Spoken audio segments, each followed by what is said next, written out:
Okay, it's really sunny today. Welcome to the first video of 2020. I'm going to be introducing you to a new hobby. I've got a tiny little FPV drone. So this year I thought I'd just try and make a few videos of my progression as I learn to fly in first person view. Let's have a little look at the gear, shall we? Right there. Okay, let's have a little look at the gear so I've got for this new FPV hobby. So first of all, you're going to need a little drone.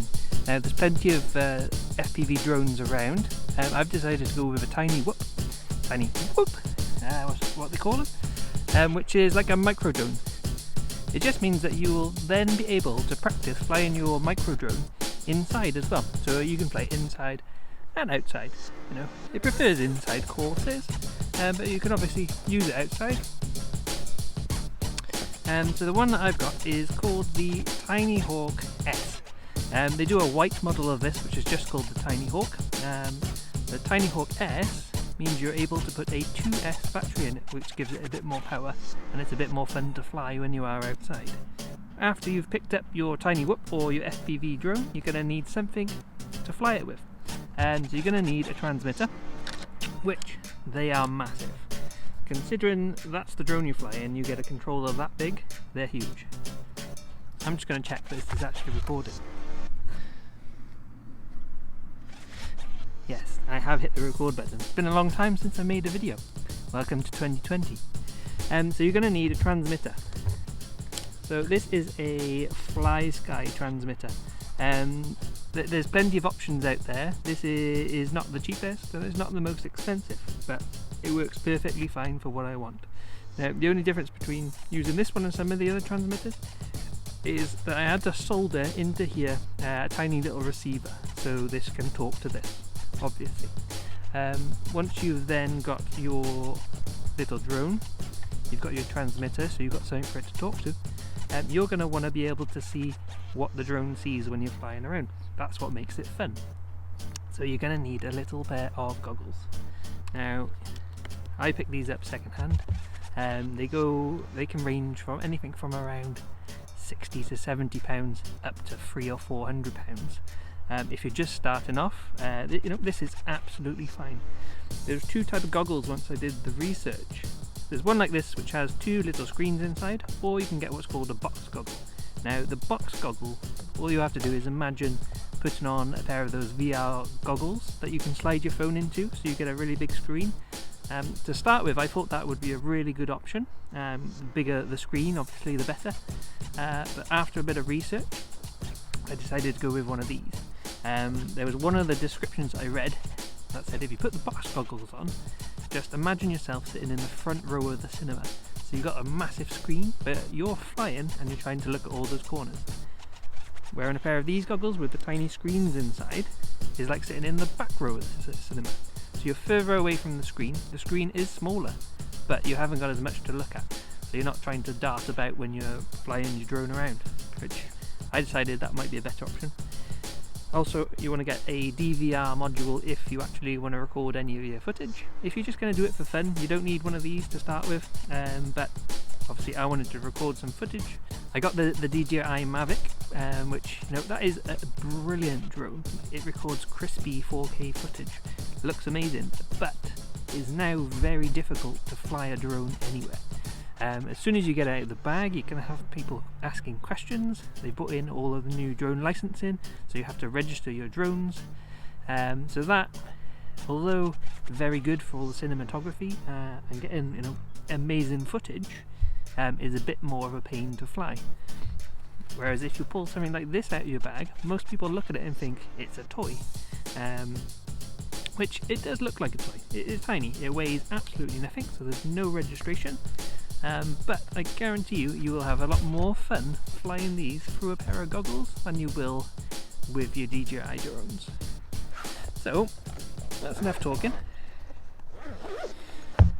Welcome to 2020. Let's strap up, put these goggles on, get this transmitter connected, and see if I can fly around that big tree over there. It's really sunny outside, don't let that fool you. It's about 3 degrees, my hands are freezing. So let's make a move. Okay. Is that a bit better? You're nice and straight. Okay, so first of all, what I'd probably recommend before putting on the goggles is just having a little fly of the drone, just line of sight. So just stand there so you can see it flying around, just get used to the control, because it's going to be a completely different experience once you put those goggles on. So what we're going to do is just start it up and have a little fly around, just like... Okay, let's punch it in 3, 2, 1, go! Yeah, it's really good.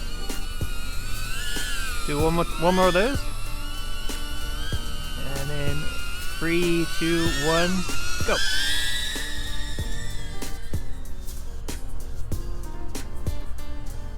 I love that noise. All I gotta say is, yeah, super responsive, so left and right. Handles really well. Oops, it's upside down.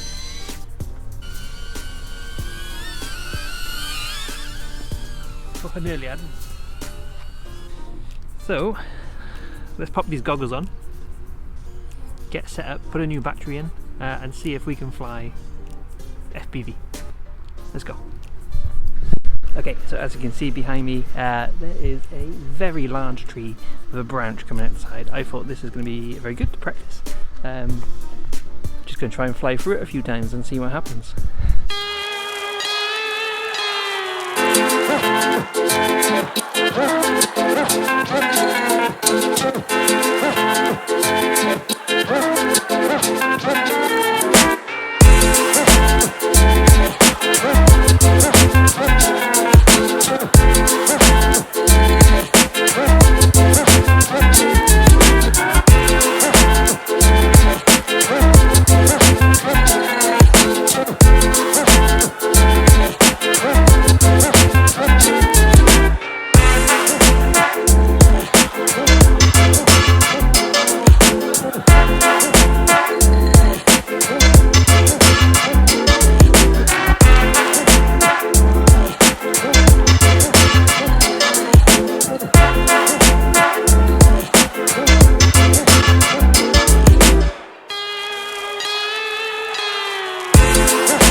So once you've set your drone up on Betaflight, there's a couple of different modes that you can put it in. One, it's called angle mode. Angle mode will kind of keep it a little bit steady, which is really good for beginners like me. I'm just going to see what happens now if we switch off angle mode.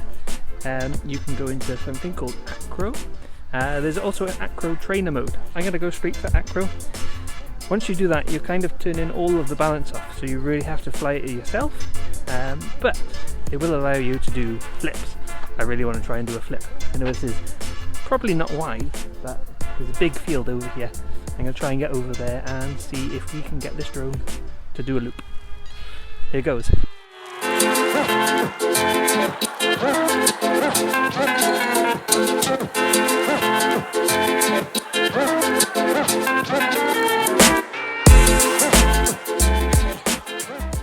Okay, so flip number 1 went very successfully. It did a flip, I caught the sky somehow, so that was very good. The flip number 2 though, we managed to land upside down, straight down.